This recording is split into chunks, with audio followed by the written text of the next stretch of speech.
550 से ज्यादा प्रोडक्ट है। मोर देन 80% कंपनी का ओन प्रोडक्शन है। लगातार कंपनी नए नए प्रोडक्ट को लॉन्च कर रही है। 160 से ज्यादा डिपो हैं, 12,000 से ज्यादा शॉपिंग पॉइंट है, 1.5 लाख से ज्यादा डिस्प्ले वॉल है, 3,000 करोड़ की आदरणीय रेस्पेक्टेड टीसी सर की अपनी ओन संपत्ति है। कंपनी की संपत्ति छोड़ दीजिए, टीसी सर की अपनी ओन संपत्ति है। अगर ये आज टीसी सर कुछ ना भी करे तो इनकी 7 पीढ़ियां चैन से खाएंगी, कोई दिक्कत नहीं होने वाला। 3,000 करोड़ यहाँ नहीं होता, और यहाँ पर 3,000 करोड़ रख दिया जाए आप लोग के बीच की, आप लोग गिन लो, महीनों लग जाएंगे, नहीं गिन पाएंगे आप। सही कर रहा हूं, गलत कर रहा हूं? इस हॉल के अंदर 3,000 करोड़ रख दिया जाए और आपको गिनने के लिए दे दिया जाए, गिन लेंगे क्या? नो। 3,000 करोड़ की संपत्ति है, 7 पुस्तकों के लायक इनके पास अपनी निजी संपत्ति है, कंपनी की छोड़ दीजिए। 160 से ज्यादा डिपो। मैं ये दोबारा रिपीट क्यों किया, मैं आपको एहसास कराना चाहता हूं। हर डिपो में कम से कम 6 से 7 करोड़ का प्रोडक्ट होता है minimum, on an average. 160 depot पे 16 सतह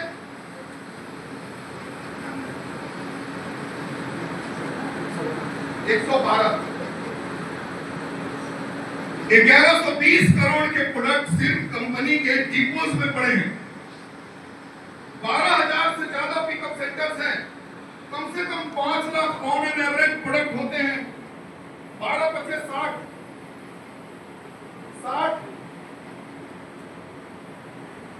हजार लाख 10 लाख करोड़ 600 करोड़ के प्रोडक्ट आरसीएम के शॉपिंग पॉइंट्स में पड़े हैं। अभी बहुत सारे एक्सपीरियंस सेंटर्स खुल रहे हैं जहां पे 50-50 लाख के प्रोडक्ट होते हैं, वो मैं काउंट नहीं कर रहा।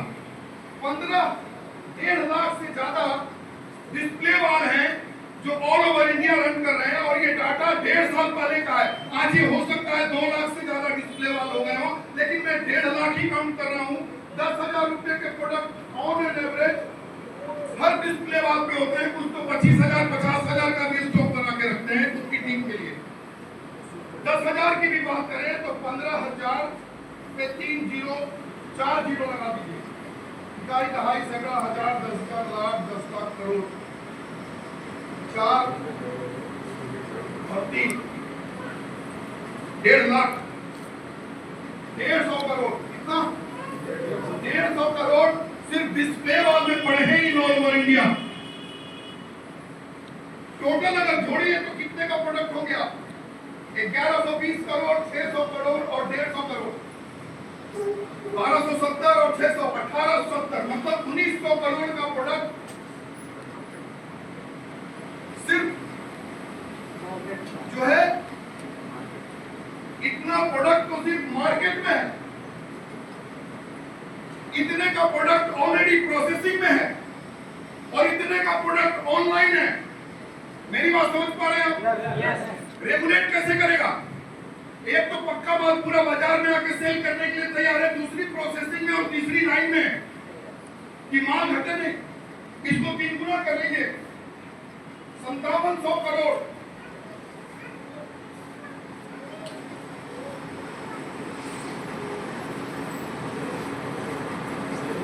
5700 करोड़ का product on an average running position में है। 22,000 करोड़ की कंपनी है, हर दिन नए नए प्रोडक्ट नए नए इंडस्ट्री खड़ा करके लगा रही है, और वो कंपनी हमें कहती है आरसीएम को ज्वाइन कर लो, सिर्फ सामान की खरीदारी करो, मैं तुम्हें 45% का पार्टनर बनाता हूं।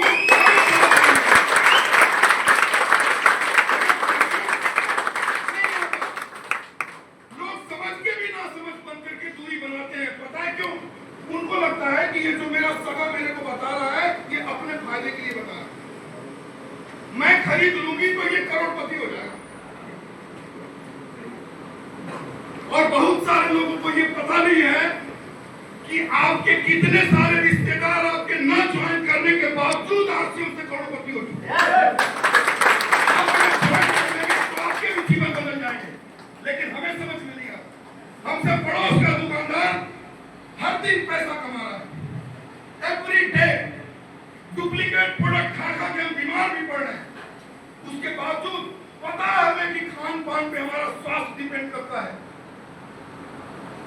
लेकिन हमें बीमार रह करके सामने वाले पड़ोस के दुकानदार को पैसे वाला बनाना मंजूर है, हमें अपने आप को पैसा वाला बनाना मंजूर नहीं।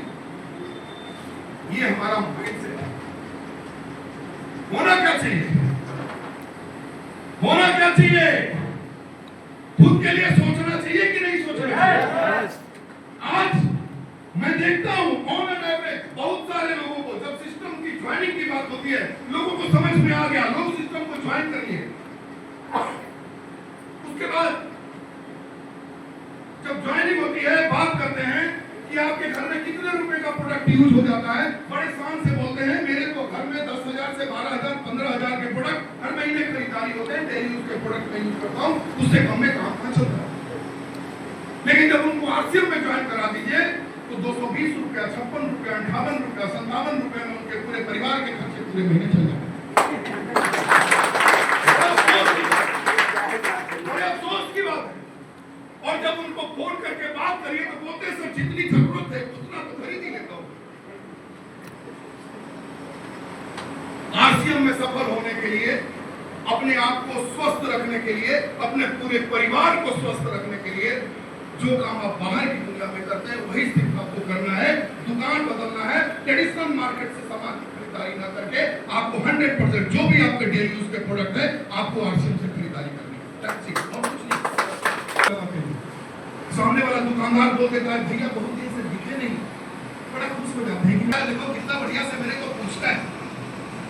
आरसीएम में जाते हैं, सामने वाला व्यक्ति बोलता है सर कौन कौन सा प्रोडक्ट चाहिए, आइए, आपको सामान भी देता है, सब कुछ होता है, आपको खुद अच्छे प्रोडक्ट भी मिलते हैं, आप स्वस्थ भी होते हैं, आप सब परिवार स्वस्थ होने लगते हैं, क्योंकि आरसीएम का पहला उद्देश्य है स्वास्थ्य रक्षा। 3 सिद्धांत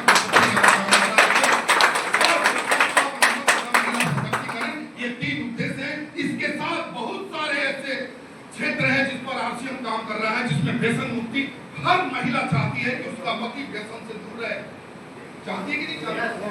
हर बेटी चाहती है कि उसका बाप व्यसन से दूर रहे। चाहती है कि नहीं चाहती? तो आरसीएम इन सारे उद्देश्यों पर काम कर रहा है, खास करके वृक्षारोपण पे भी काम कर रहा है, व्यसन मुक्ति पे काम कर रहा है, एम्बुलेंस को रास्ता देने जैसे एक विशाल अभियान पर पूरे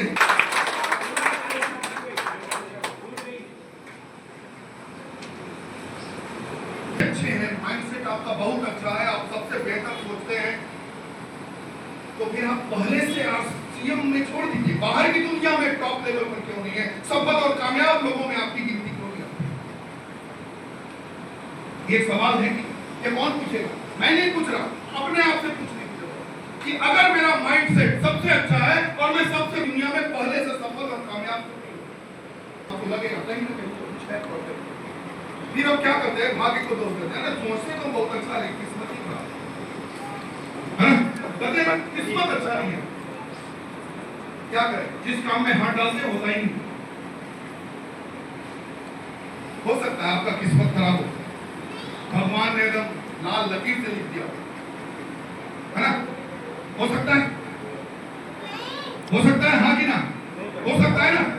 लेकिन कितने लोगों ने लिखा हुआ देखा है कि भगवान ने आपका किस्मत लाल लकीर से लिखा है? कितने लोगों ने देखा है? किसी ने नहीं। थोड़ी सी कोई चीज होती है, हम उसको अपने हिसाब से वो मैनिपुलेट कर लेते हैं, क्योंकि वो तो हमारी आदत है, वो हमने बचपन से सीख लिया। लेकिन सवाल क्या है? हो सकता है शायद आप जो सोच रहे हो सही है,